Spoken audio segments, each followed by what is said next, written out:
अगली सवाल है, सिद्ध कीजिए कि एक वर्ग की किसी भुजा पर बनाए गए समबाहु त्रिभुज का क्षेत्रफल उसी वर्ग के एक विकर्ण पर बनाए गए समबाहु त्रिभुज के क्षेत्रफल का आधा होता है। तो इसमें मैं दो चीजें आपको और समझा दूं, उसके बाद पे सवाल पे बात करेंगे, ठीक है। अगर समबाहु त्रिभुज समझते हैं क्या होता है, हम पूछ रहे हैं समबाहु त्रिभुज क्या होता है। समबाहु त्रिभुज का मतलब ये होगा कि जिसकी सभी भुजाएं बराबर हो। सभी का मतलब इसमें त्रिभुज में 3 भुजाएं होंगी, वो तीनों अगर बराबर हैं तो उसे हम क्या कहते हैं, समबाहु त्रिभुज, ठीक है। अगर एक समबाहु त्रिभुज है, इसका सब 5-5 सेंटीमीटर भुजा दी गई है। एक त्रिभुज और हम मान लेते हैं समबाहु त्रिभुज, इसको भी कह रहे हैं कि ये क्या है, समबाहु त्रिभुज है। तो इसको हम 10-10 कह दे रहे हैं कि इसकी भुजा कितनी है, 10-10 सेंटीमीटर है।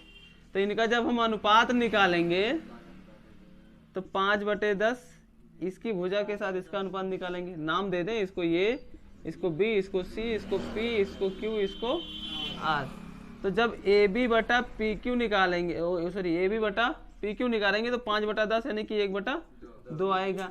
ऐसे बी सी बटा जब क्यू आर निकालेंगे तो भी 1/2 आएगा। ए सी बटा पी आर निकालेंगे तो भी 1/2 आएगा। बात समझ में आया। तो तीनों का अनुपात क्या आएगा, बराबर आएगा। और जब तीनों बराबर आएंगे तो हम कहेंगे कि भुजा भुजा भुजा, यानी कि यस यस एस की समरूपता से दोनों त्रिभुज क्या होंगे, समरूप होंगे। बात समझ में आ गया, दोनों त्रिभुज क्या होंगे, समरूप होंगे। निष्कर्ष ये निकला कि अगर दो समबाहु त्रिभुज हैं, क्या है, दो समबाहु त्रिभुज हैं तो वो दोनों समरूप होते हैं। Point be noted. दो समबाहु त्रिभुज समरूप होते हैं। बात समझ में आ गया, ठीक, याद रखेंगे।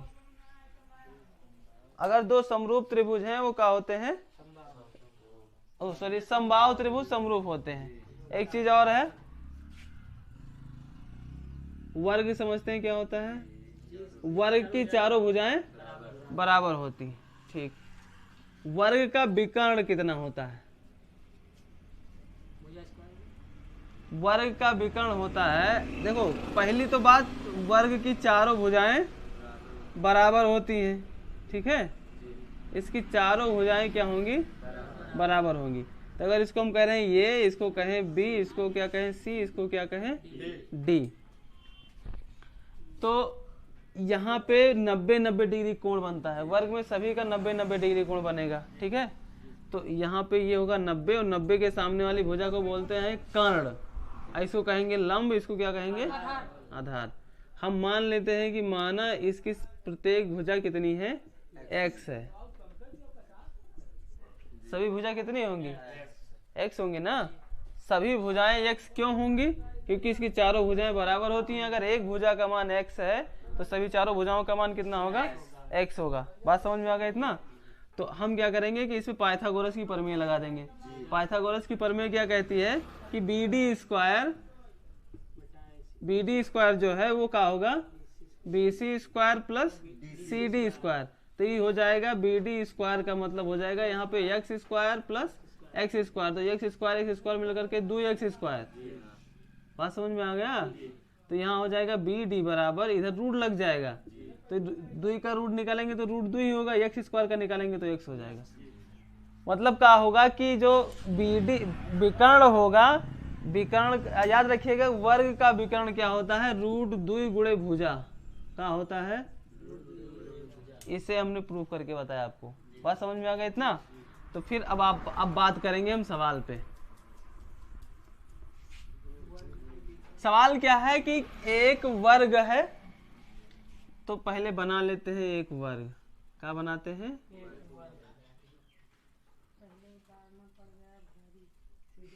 एक बनाते हैं वर्ग जिसको हम नाम दे रहे हैं ये बी सी और डी। वर्ग है तो इसकी चारों भुजाएं बराबर होंगी। अब इसके किसी एक वर्ग की किसी का बोले हैं यार, एक वर्ग की किसी पर बनाए गए, किसी भुजा पर बनाए गए होंगे। सवाल देखो गलत लिखा गया, किसी भुजा पर बनाए गए समबाहु त्रिभुज। इस पे चारों भुजाओं में कोई भी बना लो, हम इस पे बना दे रहे हैं। बात समझ में आया। इसकी इस भुजा के बराबर ही ये समबाहु त्रिभुज बना, ए बी सी। इसको कुछ और लिख दो।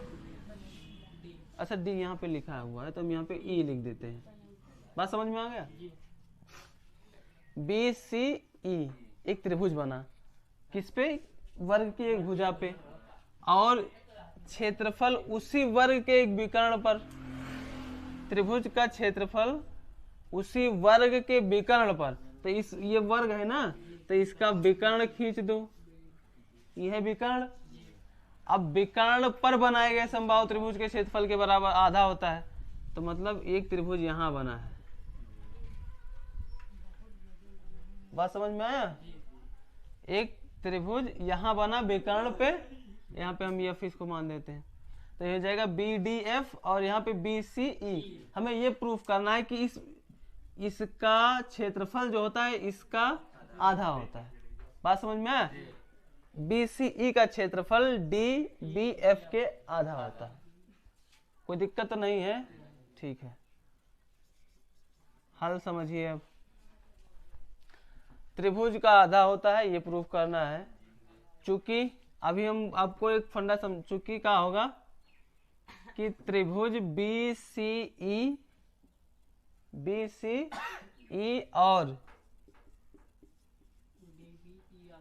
और त्रिभुज डी बी एफ समबाहु त्रिभुज है।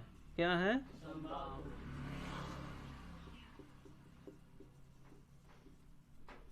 त्रिभुज है, इसलिए क्या होगा कि त्रिभुज डी सी ई समरूप होगा त्रिभुज डी बी एफ के। डी सी सॉरी डी गलत हो गया यार, डी नहीं, यहाँ पे होना चाहिए बी सी ई और डी बी एफ। तो त्रिभुज बी सी ई समरूप होगा त्रिभुज डी बी एफ के। आ गया ना समझ में? इतना ये काहे होंगे? अभी हम शुरुआत में क्या बताए हैं? यही ना बताया है कि अगर दो ठो समबाहु त्रिभुज हैं तो कहाँ हुई है? समरूप हुई है। तो ये समबाहु त्रिभुज है, तो ये समरूप हुई। करेक्ट हो? ठीक। अभी बताओ कि प्रमेय 6.6 क्या कहती है? प्रमेय 6.6 का कहना है कि अगर दो समरूप त्रिभुज हैं तो उनकी संगत भुजाओं का अनुपात उनके वर्ग के अनुपात के बराबर होता है। क्षेत्रफलों का अनुपात उनके वर्ग के अनुपात के बराबर होता है। भूल ही जाते हैं, थोड़ा मिस्टेक हो गया है प्रमेय बोलने में। हो जाएगा area of B C E बटे में area of D B F बराबर, इसकी एक भुजा हम लिखते हैं बी सी, इसकी भुजा बी सी, इस वाले त्रिभुज में बी सी ई वाले त्रिभुज में भुजा बी सी, और त्रिभुज बी डी एफ वाले में भुजा बी डी, इसका वर्ग। कोई दिक्कत है इतने में? चूंकि अभी हमने आपको बताया था, इसमें देखो बी डी का है विकर्ण है ना, क्योंकि बी डी जो है विकर्ण है, तो वर्ग का विकर्ण क्या होता है? रूट 2 गुणे भुजा होता है। तो अब बी डी बराबर लिखना हो, बी डी बराबर होगा रूट 2 और गुणे बी सी। आया ना समझ में? ये बी डी रूट 2 और गुणे में एक ये भुजा ही वाला, तो रूट 2 गुणे बी सी। तो हम क्या करते हैं, जहाँ पे बी सी लिखा है तो जहाँ बी सी लिखा रहने देते हैं, लेकिन जहाँ बी डी है वहाँ क्या लिखते हैं? रूट 2 गुणे बी सी, इसका स्क्वायर लगाते हैं। तो बी सी से बी सी तो क्या बचा? 1 बटा रूट 2 का स्क्वायर। ठीक है, तो ये हो जाएगा 1 बटा 2। नहीं समझ में आया? तो इसको हम ऐसे लिखते हैं इधर, एरिया बी सी ई बटे एरिया डी बी एफ बराबर 1 बटा 2। ठीक है, इसका गुणा इधर कर दे, इसका गुणा इधर कर दे, तो area of D B F बराबर 2 गुणे area of B C F, B C E. ठीक, देखो अब चाहे हम ये कहें कि डी बी एफ का आधा बी सी होता है, या इसका उल्टा कहें कि बी सी ई का दुगना बी डी एफ होता है। क्लियर है ना? तो इसी चीज को ऐसे भी लिख सकते हैं हम कि एरिया बी सी ई बराबर 1/2 एरिया डी बी एफ। ठीक है, किसी को कोई समस्या हो तो पूछ सकता है, तो नोट करो। त्रिभुज एबीसी और बीडीई दो समबाहु त्रिभुज हैं। इस प्रकार हैं कि डी भुजा बीसी का मध्यबिंदु है। त्रिभुजों एबीसी और बीडीई के क्षेत्रफलों का अनुपात ज्ञात कीजिए। सबसे पहले तो एक त्रिभुज बनाओ एबीसी। ठीक है, हम क्या करते हैं, एक त्रिभुज बनाते हैं, ये बी और सी। ठीक, अब क्या है कि भुजा इसमें दिया गया है कि डी भुजा बीसी का मध्य बिंदु है। डी भुजा बीसी का मध्य बिंदु है, तो इनका मध्य बिंदु कहीं यहाँ पे डी है। ठीक है, और तो एक त्रिभुज ए बी सी था, दूसरा त्रिभुज है बी डी ई, तो ये बी ई है डी, और तो ये हम और मान ली इधर वाली साइड में भुजा मान लिया ई। कोई दिक्कत है? समझ में आया इतना? और इसमें यह भी दिया गया है कि दोनों समबाहु त्रिभुज है। समबाहु त्रिभुज होने का मतलब क्या होगा? सभी भुजाएं बराबर हों। समबाहु त्रिभुज का मतलब होगा कि सभी भुजाएं बराबर हों। और हमने ये भी कल बताया था कि समबाहु त्रिभुज समरूप होते हैं, याद है? इसके जस्ट पहले वाली सवाल में हमने बताया था, जब वर्ग वाला सवाल था ना, वर्ग के ऊपर त्रिभुज समबाहु त्रिभुज बना जाते थे। तो ये दोनों समबाहु त्रिभुज हैं, तो समबाहु त्रिभुज समरूप होते हैं। ठीक, अभी बात करते हैं उस पर। हमें बताना है कि एबीसी और बीडी के क्षेत्रफलों का अनुपात, इस त्रिभुज और इस त्रिभुज के क्षेत्रफल का अनुपात निकालना है हमें। चूंकि दिया गया है कि डी भुजा बीसी का मध्य बिंदु है, तो हम इसको ऐसे लिख सकते हैं कि बी डी बराबर सी डी, ये बराबर होगा 1/2 बी सी के। नहीं समझ में आया? इसका मतलब यहाँ पे हम लिख सकते हैं डी मध्य बिंदु है, डी मध्य बिंदु है, इसलिए ऐसे लिख सकते हैं। ठीक है, यहाँ पे थोड़ा मिटा देते हैं।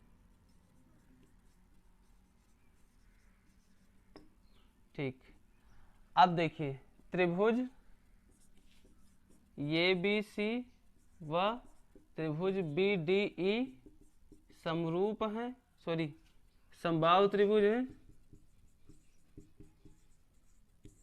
समबाहु त्रिभुज हैं। इसलिए त्रिभुज ए बी सी समरूप होगा त्रिभुज बी डी ई के। ठीक है, दोनों समबाहु हैं, इसलिए क्या होंगे? समरूप होंगे। अब अगला ये है कि दोनों का क्षेत्रफलों का अनुपात निकालना है। तो प्रमेय क्या है? प्रमेय 6.6 में क्या पढ़ाया गया था कि दो समरूप त्रिभुजों का क्षेत्रफल का अनुपात उनकी संगत भुजाओं के अनुपात के वर्ग के बराबर होता है। समझ में आई है? ये थी प्रमेय 6.6। तो मतलब क्या होगा कि एरिया ऑफ एबीसी, इस बड़े वाले का क्षेत्रफल बटे में area of B D E. ठीक है, तो बी डी ई का क्षेत्रफल ये बराबर होगा, किसके बराबर होगा? इस त्रिभुज की भुजा। तो इसमें हम क्या करते हैं, इसकी संगत भुजा बीसी है ना, ये बीसी वाला हम लेंगे तो बीसी हो जाएगा, बटे में इसकी भुजा बी डी, और बट इसका स्क्वायर होना चाहिए। बस समझ में आया? संगत भुजा का स्क्वायर BC बटे BD और उनका वर्ग। अब चूंकि यहाँ पे क्या लिखा गया था कि BD बराबर CD है और 1/2 BC के बराबर है। जहां पे आप चाहे BD लिख रहे हैं, यहाँ पे BD लिखा है, तो यहाँ पे दुई का गुणा करा दो इधर, तो इधर BC बराबर 2 BD हो जाएगा। ठीक है, या फिर ऐसे ही करके इधर हम यहाँ लिख दे रहे हैं। देखो ये BD बराबर 1/2 BC है, ये 2 के गुणा इधर होगी तो होगी 2 BD बराबर BC। बात समझ में आ गई नहीं है? अरे BD का अत्ता है, अत्ता और इधर हुई तब तो BC बराबर हुई। तो अब इसको ऐसे लिखो, यहाँ BC का है, BC जब का लिखी 2 BD बटे में BD का स्क्वायर, दोनों कैंसिल हो जाएंगे तो ऊपर बचेगा 2 और नीचे क्या बचेगा 1, दोनों का स्क्वायर है। तो क्या हो जाएगा, एरिया ABC बटे एरिया BDE। ये 2 का स्क्वायर क्या हो जाएगा 4 और बटे में 1 का स्क्वायर है तो 1, तो अनुपात क्या निकलेगा 4:1। ठीक है, ये आंसर हो जाएगा। इसमें कौन सा ऑप्शन सही होगा, C वाला। कोई डाउट है किसी को, नोट करो। देखो सवाल है कि दो समरूप त्रिभुजों की भुजाएं 4:9 के अनुपात में हैं, इन त्रिभुजों के क्षेत्रफलों का अनुपात ज्ञात कीजिए। दो चीजें दी गई हैं इसमें, एक तो समरूप त्रिभुज दिया गया है, ठीक, और भुजाओं का अनुपात दिया गया है। तो एक प्रमेय क्या पढ़ा गया है, प्रमेय यही पढ़ा गया है कि प्रमेय 6.6 क्या है, अगर द्वि समरूप त्रिभुज हैं तो उनका जो क्षेत्रफल होता है वो उनकी संगत भुजाओं के क्षेत्रफलों उनकी संगत भुजाओं के अनुपात के वर्ग के बराबर होता है। तो क्षेत्रफलों का अनुपात इसमें क्या हो जाएगा, हम लिख दे रहे हैं दो समरूप त्रिभुजों के क्षेत्रफलों का अनुपात, दो समरूप त्रिभुज के क्षेत्रफलों का अनुपात उनकी संगत भुजाओं के अनुपात के वर्ग के बराबर होता है।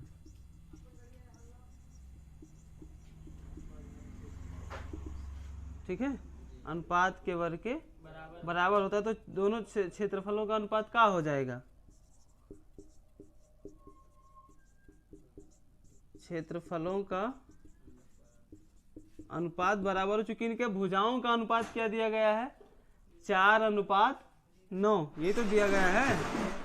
भुजाओं का अनुपात क्या है 4:9, तो 4:9 का क्या हो जाएगा, चाहे इसको 4, अच्छा चलो 4/9 लिख देते हैं, 4/9 इसका कर देते हैं स्क्वायर, तो 4 का स्क्वायर होगा 16/9 का स्क्वायर 81। ठीक है, 9 × 9 81 और 4 × 4 16, तो कितना हो जाएगा अनुपात 16:81, और यही आंसर। समझ में आ गया इतना, तो डी वाला ऑप्शन सही है।